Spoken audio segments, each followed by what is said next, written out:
कई करोड़ों साल पहले से ही दुनिया में एक बर्ड, एक सर्फेंट, एक सन और उसकी शैडो हमेशा से रही है। वो बर्ड ओडिन बोरसन था, जिसने वर्ल्ड ट्री की जड़ों में लिपटे सर्फेंट से एक बैटल लड़ी थी। एक ऐसी ब्लडी बैटल जो खुद यग्ड्रासिल की रूट्स की तरह अनंत समय के लिए खींचती चली गई। ओडिन जानते थे कि एक दिन उन्हें इस वॉर का बर्डन अपने बेटे थॉर को देना होगा, इसलिए अपने जिद्दी यंग प्रिंस को यह सिखाने के लिए कि वो सिर्फ एक माइटी गॉड ही नहीं बल्कि एक अच्छा इंसान भी बने, ओडिन ने थॉर के लिए एक शैडो क्रिएट की, एक हम्बल डॉक्टर जिसका नाम डोनाल्ड ब्लेक था, जो थॉर और इंसानी दुनिया से तब तक जुड़ा रहा जब तक कि ओडिन सन ये ना सीख जाए कि एक गॉड और इंसान होने का असली मतलब क्या होता है। तो जब भी दुनिया में कोई बहुत बड़ी मुसीबत आई तो डॉक्टर ब्लेक ने अपने माइटी केन को बस ग्राउंड पर मारा और थॉर को बुला लिया। पर एक सवाल था जिसका उठना जायज है, जब भी थॉर असली दुनिया में होता था तो डोनाल्ड ब्लेक कहाँ जाता था? जवाब है कहीं नहीं, यानी नोवेयर, एक इटर्नल और अनचेंजिंग वर्ल्ड जिसे खुद ओडिन ने बनाया था। जब थॉर असली दुनिया में टाइटन्स और एंटी गॉड से लड़ रहा होता था तो डोनाल्ड ब्लेक एक ऐसे टाउन में जाग जाता था जहां सिर्फ शांति थी। इसके अलावा वहां कुछ नहीं था, ना ही किसी तरह का दर्द, ना सैडनेस, ना दुख। वहां हर कोई ब्लेक को जानता था, उसकी रिस्पेक्ट करता था, प्यार करता था। यहाँ तक कि वहां एक सूरज भी था जो कभी ढलता ही नहीं था, बिल्कुल हेवन की तरह। पर कैसे एक बात थी, जब भी ब्लेक को वापस असली दुनिया में सम्मन किया जाता था तो उसे इस नोवेयर में बिताए किसी भी पल की याद नहीं रहती थी। एक दिन, कुछ महीने या फिर कई साल, जितना भी टाइम उसने यहाँ बिताया वो सब मिट जाता था और ब्लेक वो कभी ये जान ही नहीं पाया। क्यों? क्योंकि ये दुनिया खुद वर्ल्ड ट्री की गहराइयों में थी, यूनिवर्स के हर खतरे से छिपी हुई, जिसे प्रोटेक्ट किया खुद ओडिन की विल ने, एक ऐसा मैजिक जिसे तोड़ना इम्पॉसिबल था। पर खैर, ये दुनिया हमेशा डोनाल्ड ब्लेक के लिए बढ़ती रही ताकि लाइटनिंग गॉड की ये शैडो बिना कोई सवाल किए इस दुनिया में रेस्ट कर सके। तो गाइस, ये है कॉस्मिक किंग थॉर का 9th एपिसोड। यहाँ से थंडर गॉड की एक बिल्कुल नई जर्नी शुरू होने वाली है जो आपने कभी सोची भी नहीं होगी, इसलिए इसके किसी भी एपिसोड को मिस मत करना। अब चलिए कहानी में आगे बढ़ते हैं।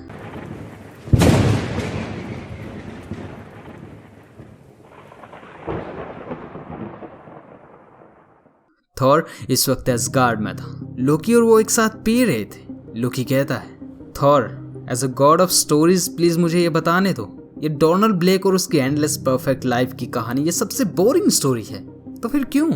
थॉर ने कहा, पॉइंट वो नहीं है लोकी, बल्कि ये है कि मैं उसे वापस लाने जा रहा हूँ। ये सुनकर लोकी का मुंह खुला का खुला रह गया। तुम क्या करने वाले हो? तुम्हारा दिमाग तो सही जगह पर है ना भाई? थॉर लोकी को समझाता है, सिर्फ एक वीकेंड के लिए लोकी, मैं बस दोबारा एक स्ट्रेंजर बनना चाहता हूँ। मैं उन लोगों के साथ रहना चाहता हूँ जो मेरे सामने ना झुके। ये मीटिंग्स, लोगों की प्रॉब्लम्स को सुनना, वॉल स्टैक का बार बार शराब मांगना, मुझे इस सब के बिना सिर्फ एक दिन चाहिए। लोकी कहता है, थॉर मेरी बात सुनो। थॉर ने अपना हेलमेट फेंका और कहा, मेरा माइंड काम नहीं कर रहा भाई, मैं ये नहीं कर सकता, पर मैं भागूंगा भी नहीं। मुझे बस एक दिन दो, मैं बिना किंग बने अपना रास्ता ढूंढना चाहता हूँ। लोकी मेरे भाई, मुझे तुम्हारी मदद चाहिए। लोकी कहता है, तुम चाहते हो मैं तुम्हारे लिए झूठ बोलूं? थॉर ने कहा, अगर तुम्हें मेरी शक्ति की मदद चाहिए तो तुम मेरे पास आ सकते हो। नहीं, पहले तुम्हें मुझे सिर्फ की नजरों से छिपाना होगा। मैं लोगों को कह दूंगा कि मैं कुछ दिन के लिए जोटुनहम जा रहा हूँ। गैस, थॉर बहुत अजीब बातें कर रहा था, मानो उसका दिमाग सच में खराब हो गया हो। लोकी कहता है, थॉर शट अप, मैं चाहता हूँ तुम मेरी बात सुनो। अब मैं वो नहीं रहा, मैंने अपना नाम बदल दिया है। अब मैं गॉड ऑफ लाइज नहीं हूँ और कभी होऊंगा भी नहीं। I am the god of myths of stories and damn you!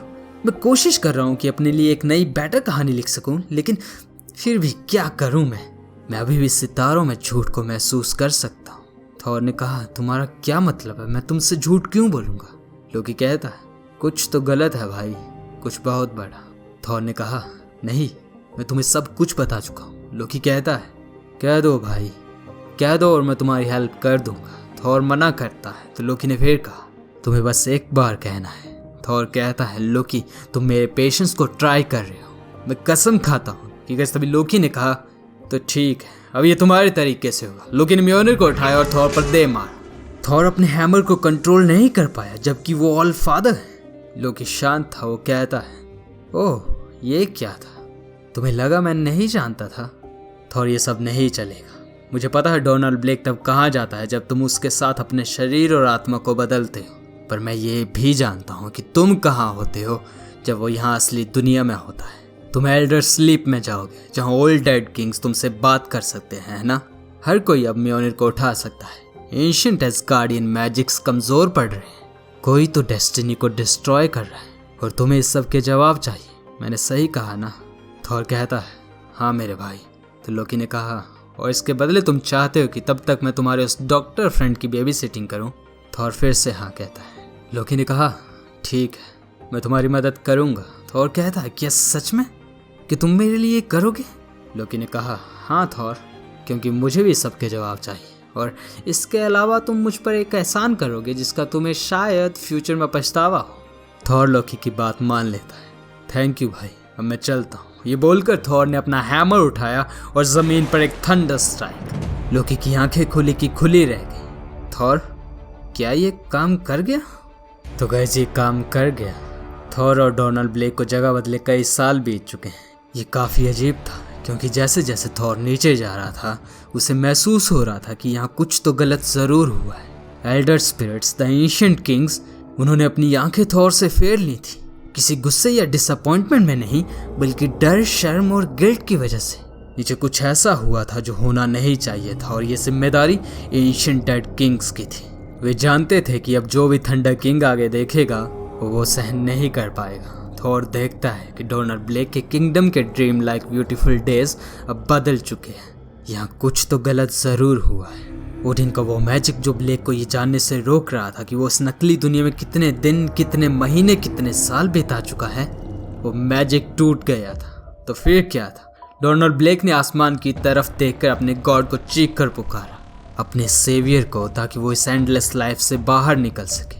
कई सालों तक ये ऐसे ही चलता रहा, पर उसकी एंडलेस प्रेयर्स, उसकी चीखें, उनका कोई जवाब नहीं मिला, और फिर उसका माइंड शैटर कर जाता है।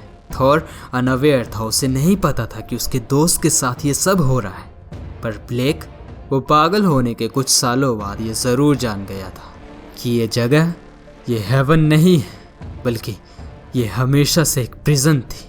लेकिन अब दरवाजे खुल चुके हैं। सर्फेंट ने बर्ड को निगल लिया और शैडो ने सूरज को, और अब तो द ग्रेट सर्फेंट भी मर चुका है और शैडो वो भी फ्री है। यानी Donald Blake, the shadow of thunder, अब असली दुनिया में था। अपने दिल में थॉर के लिए सिर्फ नफरत और रेज को लिए वो बाहर आ चुका है। लोकी अलर्ट था, वो उसे देखकर कहता है, ब्लेक, क्या ये तुम हो? ब्लेक ने कहा, नो, नॉट रियली। तो लोकी कहता है, तो फिर ठीक है। उसने ब्लेक पर अपना डैगर दे मारा। ब्लेक ने कहा, ओह लोकी, तुम्हें दोबारा देखकर कितना अच्छा लगा, पर मुझे खुद को रीइंट्रोड्यूस तो करने दो। गज वो हर अटैक को काउंटर कर रहा था। लोकी कहता है, इनफ, मुझे नहीं पता ये क्या है और तुम्हें ये पावर मिली कैसे, लेकिन मैं लोकी ओडिन सन हूँ, king of Jotunheim and god of stories and myths, और मैं थॉर के किसी भी डोनाल्ड ब्लेक नाम के नमूने को अपने सामने इस तरह तो बर्दाश्त नहीं कर सकता। लोकी अपना मैजिक यूज करता है, लेकिन ब्लेक ने उसका हाथ पकड़ा और तोड़ दिया। डॉक्टर, मेरा नाम डॉक्टर डोनाल्ड ब्लेक है। ब्लेक सिर्फ यही कहता, और फिर ब्लेक का एक और पंच और लोकी नीचे गिर गया। उसके मुंह से खून तक निकल जाता है। ब्लेक कहता है, मैं वो नहीं हूँ, नॉट योर न्यू किंग, और ना ही तुम्हारे गॉड की कोई शैडो, दोबारा तो कभी नहीं। और अब से तुम में से कोई भी मुझसे छिप नहीं सकता, क्योंकि मैं थॉर नहीं और वापस कभी होऊंगा भी नहीं। और कैसे बोलते हैं, ब्लेक अपनी केन को तोड़ देता है, जिससे वो थॉर को सम्मन करता था। यानी अब थॉर वापस नहीं आएगा क्या? नेक्स्ट एपिसोड में हम यही जानेंगे। अब गाइस, जाने से पहले आप में से किसी को भी मेरी पिछली वीडियो की नोटिफिकेशन नहीं मिली थी तो यार उसे यहाँ से ज़रूर देख लेना, और ये वीडियो अच्छी लगी तो इसे लाइक ज़रूर कर दे। आज का लाइक है मैं सिर्फ 10,000 लाइक्स के लिए। कॉस्मिक किंग थॉर के पिछले एपिसोड्स को देखने के लिए यहाँ क्लिक करें, और मिलते हैं हमारे नेक्स्ट वीडियो में। तब तक के लिए thank you and good bye.